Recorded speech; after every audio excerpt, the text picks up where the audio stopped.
Welcome back. हम लोग discuss कर रहे थे लेसन नंबर 2 पदार्थ का वर्गीकरण।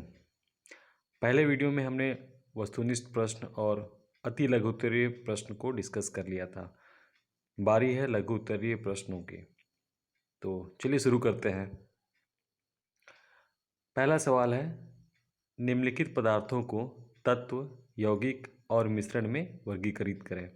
कुछ नाम दिए गए हैं, हमें पहचानना ये है कि कौन तत्व है, मिश्रण है, यौगिक है। ठीक है।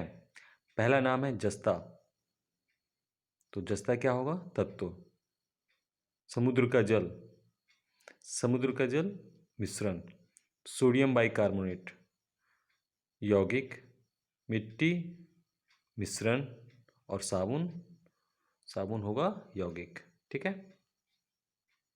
नेक्स्ट, निम्नलिखित में भौतिक और रासायनिक परिवर्तनों की पहचान करें। हमें पहचानना है कि कौन सा परिवर्तन रासायनिक है और कौन सा परिवर्तन भौतिक है। रासायनिक परिवर्तन वो परिवर्तन है जिसमें कि जो नया प्रोडक्ट बनता है उसे फिर से हम पहले वाले में बदल नहीं सकते हैं। भौतिक में इंटरचेंज हो सकता है। ठीक है। पहला है एक बच्चे का विकास। तो एक बच्चा अगर विकास हो जाता है बच्चे में, यदि बच्चे की हाइट बढ़ जाती है तो फिर से वो कम नहीं हो सकती है। ठीक है। तो एक बच्चे का विकास कैसा परिवर्तन होगा? रासायनिक परिवर्तन। दूध का दही बनना, दूध से दही बना, फिर से हम दही से दूध नहीं बना सकते हैं, तो ये भी रासायनिक परिवर्तन हो जाएगा। मोम का पिघलना, मोम एक बार पिघला तो फिर से हम उसे मोम बना सकते हैं, तो ये एक भौतिक परिवर्तन है। लकड़ी का जलना, अगेन रासायनिक परिवर्तन। क्वेश्चन नंबर 3, तत्व और यौगिक में कोई दो अंतर बताएं। तो तत्व और यौगिक में निम्नलिखित दो अंतर इस प्रकार हैं। हम लोग चाहें तो इसे बीच में लकीर डाल के, बीच में दीवार करके, एक तरफ तत्व एक तरफ कर यौगिक लिख कर भी कर सकते हैं, या फिर हम लोग ऐसे भी लिख सकते हैं। तो तत्व और यौगिक में निम्नलिखित अंतर इस प्रकार हैं, दो अंतर इस प्रकार हैं। पहला, तत्व एक ही प्रकार के परमाणु का बना होता है, जबकि यौगिक विभिन्न प्रकार के परमाणुओं का बना होता है। नंबर 2, तत्व का सूक्ष्मतम कण परमाणु कहलाता है, जबकि यौगिक का सूक्ष्मतम कण अणु कहलाता है। क्वेश्चन नंबर 4, मिश्रण के किन्हीं दो गुणों को लिखें। तो आंसर है, मिश्रण के दो निम्नलिखित गुण इस प्रकार हैं। पहला, मिश्रण के बनने में ऊर्जा का ना तो उत्सर्जन होता है और ना ही अवशोषण। नंबर 2, मिश्रण के द्रवणांक, क्वथनांक आदि निश्चित नहीं होते हैं। ओके। क्वेश्चन नंबर 5, विलेय और विलायक में क्या अंतर है? स्पष्ट करें। हमें विलेय और विलायक में डिफरेंस बताना है।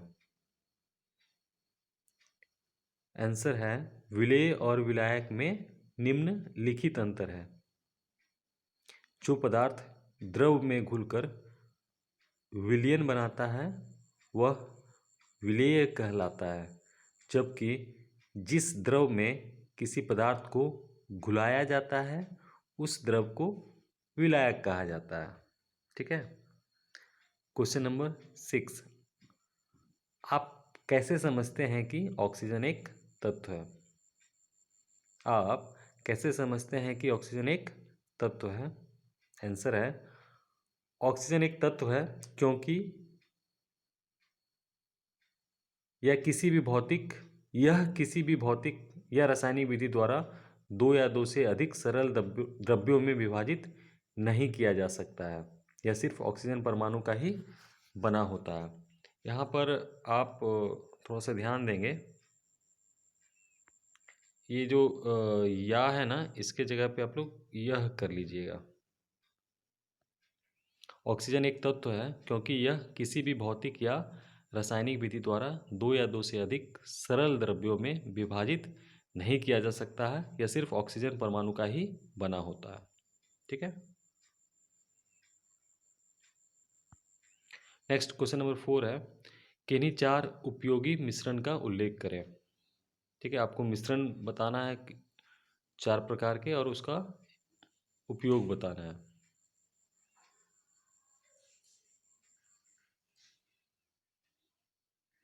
तो उपयोग में आने वाले 4 मिश्रण इस प्रकार हैं। पहला, दूध एक मिश्रण है। यह जल, वसा, प्रोटीन का मिश्रण है। दूध किन किन चीज़ों से मिलकर बना होता है? जल, वसा और प्रोटीन। नंबर 2, वायु या एयर। यह नाइट्रोजन, ऑक्सीजन, कार्बन डाइऑक्साइड आदि का मिश्रण है। नेक्स्ट 3 है स्याही, इंक। यह जल तथा एक से अधिक रंगों का मिश्रण होता है। हमें 4 उपयोगी मिश्रण का उल्लेख करना है, तो 3 हमने डिस्कस किया, दूध, वायु और स्याही। चौथा होगा मिश्र धातु, जिसे हम एलवाई कहते हैं। यह किसी धातु का अन्य धातु या अधातु का बना मिश्रण होता है। ठीक है, यह किसी धातु का अन्य धातु या अधातु के साथ बना मिश्रण होता है। ठीक है, तो ये चारों हो गया, दूध, वायु, स्याही और मिश्र धातु। ठीक है, चलते हैं हम लोग अगले क्वेश्चन पर। अगला क्वेश्चन है, जलीय विलयन और अजलीय विलयन से आप क्या समझते हैं? आंसर है, किसी पदार्थ को जल में घुलाकर जो विलयन बनता है उसे जलीय विलयन कहते हैं। और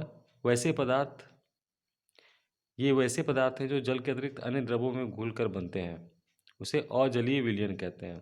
ठीक है, फिर से हम एक बार इसको बता रहे हैं। किसी पदार्थ को जल में घुलाकर जो विलयन बनता है उसे जलीय विलयन कहते हैं।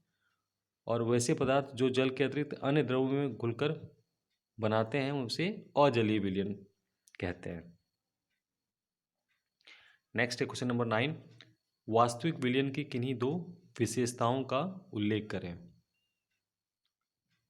तो वास्तविक विलयन की 2 विशेषताएं निम्नलिखित हैं। पहला, वास्तविक विलयन पूर्णतः समांग होता है। और दूसरा, इसके कणों का आकार 10⁻⁻8 सेंटीमीटर के क्रम में होता है। ठीक है, नंबर 1, वास्तविक विलयन पूर्णतः समांग होता है।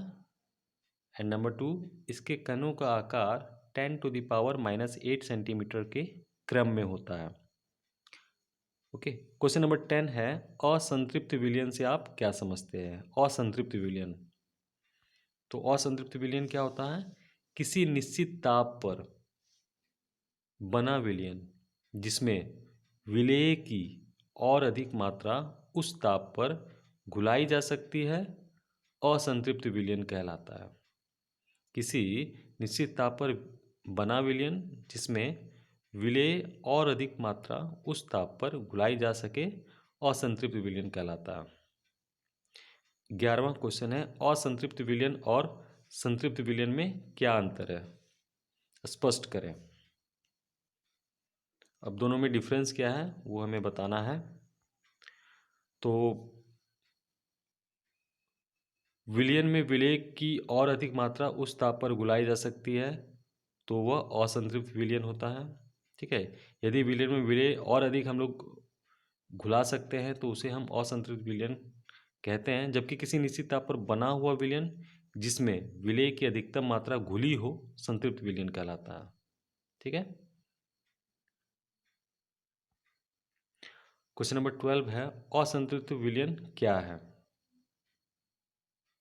सॉरी, अति संतृप्त विलयन क्या है? असंतृप्त नहीं, अति संतृप्त विलयन क्या है?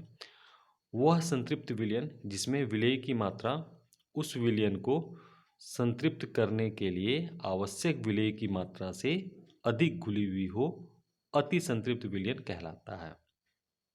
वह संतृप्त विलयन जिसमें विलेय की मात्रा उस विलयन को संतृप्त करने के लिए आवश्यक विलेय की मात्रा से अधिक घुली हुई हो, असंतृप्त अति संतृप्त विलयन कहलाता है। क्वेश्चन नंबर 13, किसी पदार्थ की विलेयता की परिभाषा लिखें। किसी पदार्थ की विलेयता की परिभाषा लिखें। विलेयता पर ताप और दाब का क्या प्रभाव पड़ता है?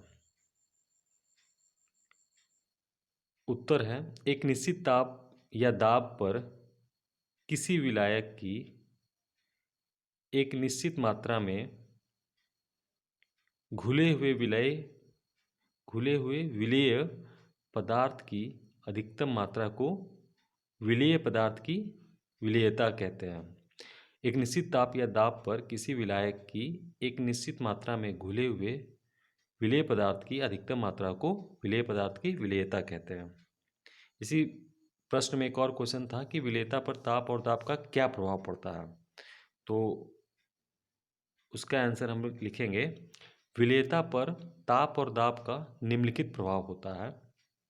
किसी द्रव में ठोस पदार्थ की विलेयता पर दाब का प्रभाव बहुत ही कम पड़ता है, किंतु द्रव में किसी गैस की विलेयता पर दाब का बहुत अधिक प्रभाव पड़ता है। ताप बढ़ने पर किसी विलायक में ठोस पदार्थ की विलेयता बढ़ जाती है, किंतु द्रव में गैस की विलेयता ताप बढ़ने से घटती है।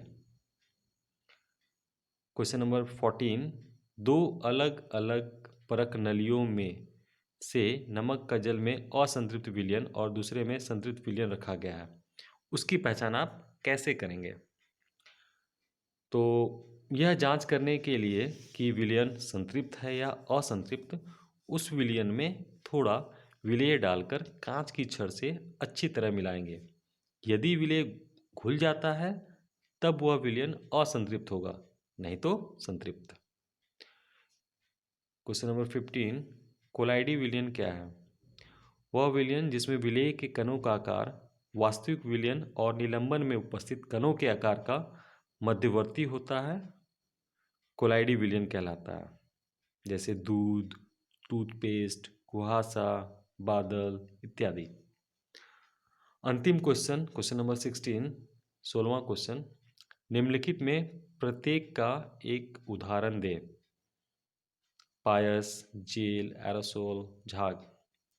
तो पायस का उदाहरण दूध होगा, जेल का उदाहरण मक्खन होगा, एरोसोल का एग्जाम्पल कुहासा और झाग का साबुन।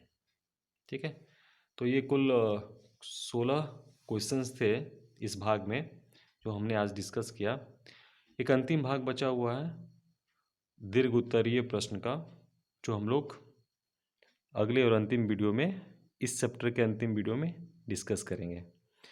तो आपको वीडियो कैसा लगा? आप वीडियो को ज़रूर लाइक करेंगे और हमारे चैनल को सब्सक्राइब भी कर लेंगे। धन्यवाद।